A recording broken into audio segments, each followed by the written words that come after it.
jsem si zase nechal ukecat. A dneska v 10 hodin večer vycházíme na, pokud si to teda se nestratíme a neprodloužíme, na 74 km pochod. A máme na to 24 hodin, což je docela dobrý. Tak mi držte palce. Tak startujeme ze Vsetína. Tony posílá pozdrav. No ale táže se do hrdele, vole. A jedeme, kam to jedeme vůbec, Tony? Do Vimperku. Do Vimperku, jo? To je Šumava? Ano, už si na Šumavě skoro. Skoro Šumava. Tak nám držte pěstí. Tam je to online, budeš na internetu. Nejdi do prdele. Za 2 hodiny a půl jsme na místě. Tony si s vámi chce povídat.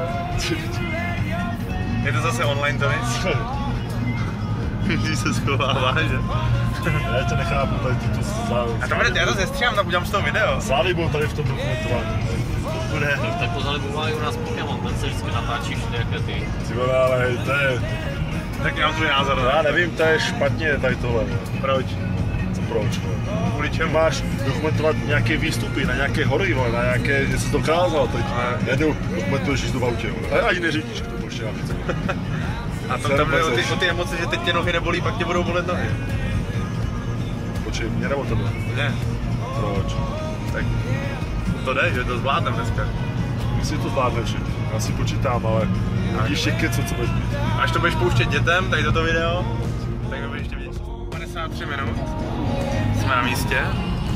To je nádherně, počasí zatím vypadá dobře.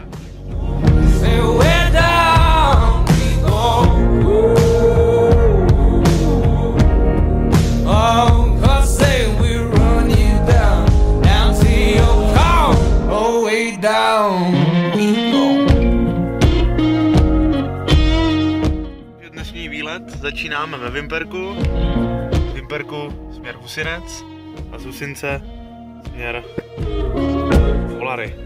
A pak zase zpátky směr Vimper. Takže vycházíme. Jsme na začátku.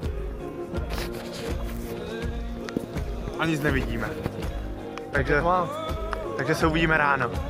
A budeme zhruba v půlce. Tak první kilometr, ty se s malem zabil teďka. První kilometr máme za sebou, tak nám chybí ještě 73. 20 km za náma. Co na to říká Tory? Tak máme za sebou 1/3 a zatím pohoda. Dobrý. Tak uvidíme ráno. No. Tak to je Dalibor. Málo přichází s ceunama a už máme checkpointy. Asi 4 km před náma, že? No, řekl, že už 3. A pak už je to jenom 25 km. Takže... Ale tak tam sedneme si počneme, vyměníme si ponožky. Tak, zase si je spolu vyměníme.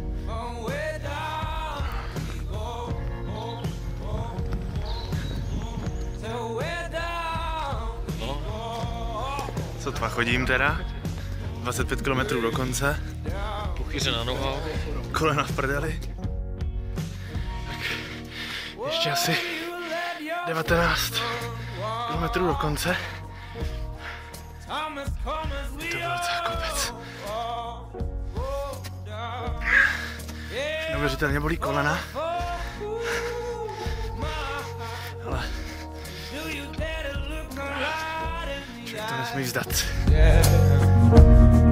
Oh, 'cause they will run you down to the door. Yeah, someday we'll run you down till you fall. And they will run you down. Za půl kilometru do konce, možná 13,5. A teď jsem chvilku seděl, tak se zase musím naučit chodit.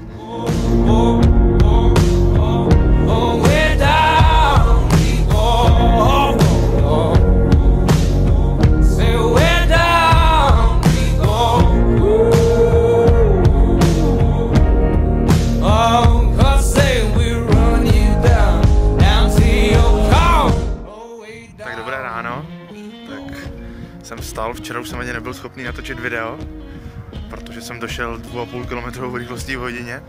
Posledních 10 km bylo děsných, ale nakonec nakonec jsme to zvládli.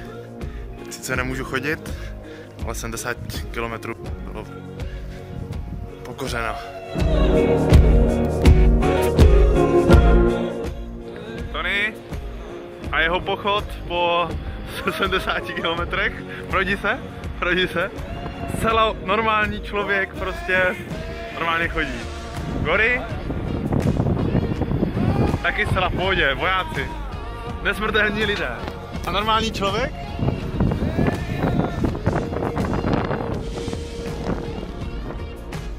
Tak já moc děkuji všem lidem, s kterými jsem se zúčastnil pochodu. A za to, jakou pohodovou atmosféru jsme tam vytvořili. A určitě se budu moc těšit na další pochod.